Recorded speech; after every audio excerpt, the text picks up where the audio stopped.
Criador do céu e da terra, segunda, terceira, 20ª pergunta, e através de uma metodologia de memorização, as crianças aprendem os dogmas, as noções fundamentais da doutrina cristã, né?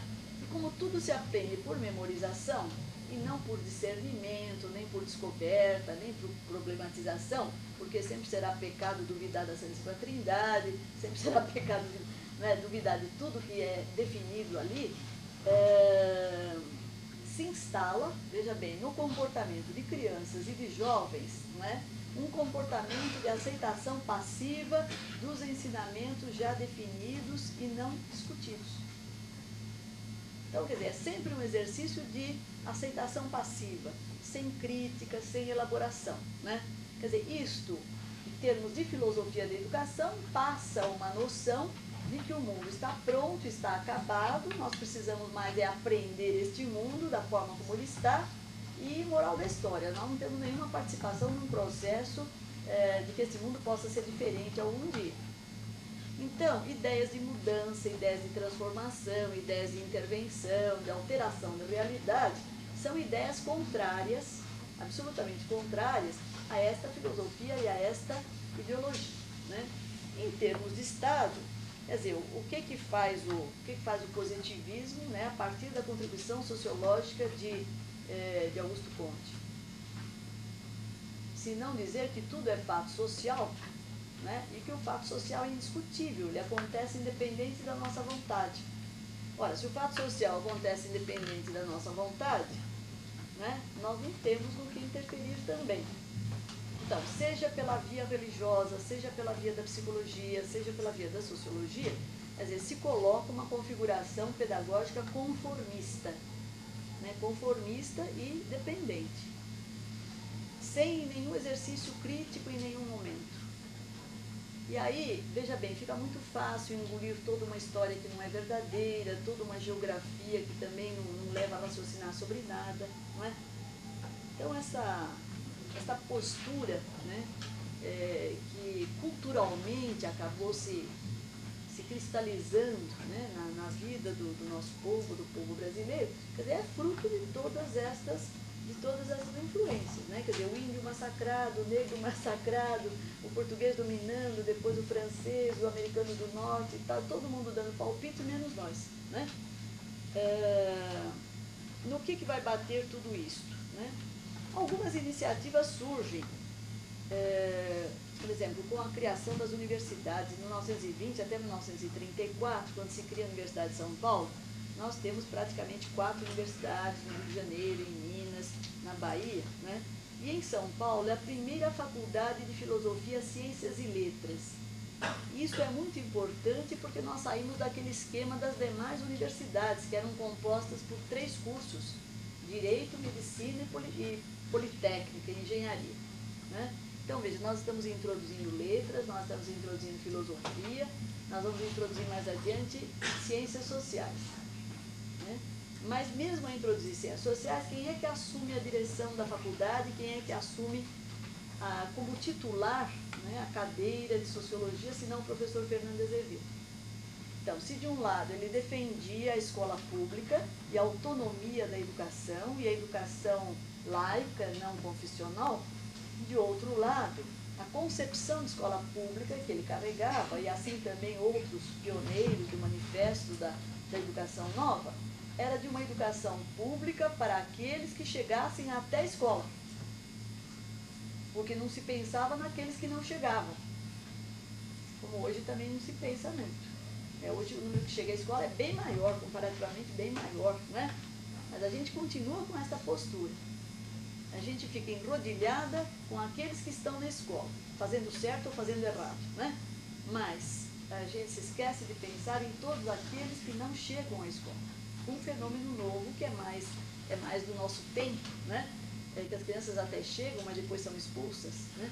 Então nós temos uma outra categoria aí para pensar. Bem, o professor Fernando Azevedo, o professor Anísio Teixeira, o professor Lourenço Filho, quer dizer, os signatários do Manifesto da Nova Educação, quer dizer, começavam a afirmar esta postura, né, a necessidade de defesa da escola pública. E os documentos que eles escreveram foram muito importantes, só que esses documentos vêm a público muito depois, né? Porque nós temos na década de 30, vamos dizer, todas as lutas do começo da década, temos um governo provisório, e depois vamos ter a instalação do Estado Novo com a ditadura Vargas em 37, né? Então, praticamente não houve tempo material para que isto fosse elaborado ao ponto de surtir efeito, né, de provocar alguma transformação. Tanto que o primeiro texto da Lei de Diretriz e Base da Educação Nacional, né, que foi articulado em 1931, então ele tem 59 anos, ele ficou guardado até 1961, ele ficou guardado durante 30 anos. Aí, durante 30 anos, os brasileiros conscientes, os educadores conscientes e mais críticos e mais responsáveis, né, ficaram meio que em banho-maria, sem poder pôr isto à luz do dia.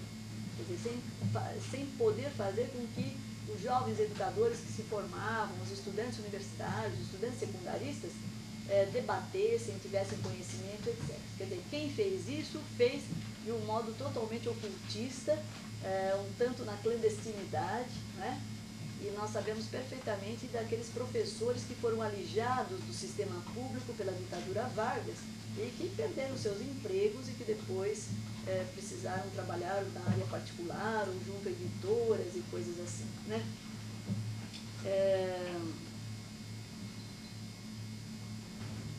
Entretanto, uma coisa que eu quero deixar clara é que em todos esses movimentos de possíveis avanços que a gente registra, sempre ficaram para trás, né, na avaliação dos ideólogos, o ensino primário e o ensino de formação de professores, né, o que veio se chamar depois de ensino normal. Inicialmente era o ensino propedêutico de formação de professores primários. Então, o que significa para um país que a gente abandone essas duas coisas, esses dois filões? Quer dizer, a educação das crianças, da maioria das crianças brasileiras, né? E que a gente abandone, relegando a segundo plano, a formação dos educadores destas crianças. E até hoje esta questão ainda prevalece, né? Quer dizer, todo mundo acha que dá muito prestígio ser professor universitário, né? E de um modo geral é muito ralé, né? Muito pouca coisa ser professor primário, né? Se for professor de pré-escola, então piora também, né? A não ser que seja de professor da rede particular, que aí tem um prestígio por outro lado, mas não na rede pública. Então, veja, se nós raciocinarmos no sentido de inverter os termos desta questão, de pensarmos que a educação de um povo começa pela prioridade que esse povo dá, ou pelos dirigentes desse povo, né, pela prioridade que dão à educação da infância. Por quê? Porque se nós tivermos seriedade na contribuição da psicologia, da sociologia, de todas as ciências, nós vamos saber que com o desenvolvimento da criança nós teremos um adolescente melhor preparado, um adolescente melhor preparado será um adulto ainda melhor preparado, e um adulto muito bem preparado é um adulto atuante na sociedade em que vive. E é um adulto não conformado, não é um adulto passivo. Agora, claro que tudo isso depende também dos conteúdos programáticos desta educação, das metodologias e das formas de atuação dos educadores em relação aos educandos, né? Quer dizer, eu posso fazer de uma pessoa um sábio e um sábio totalmente conformista.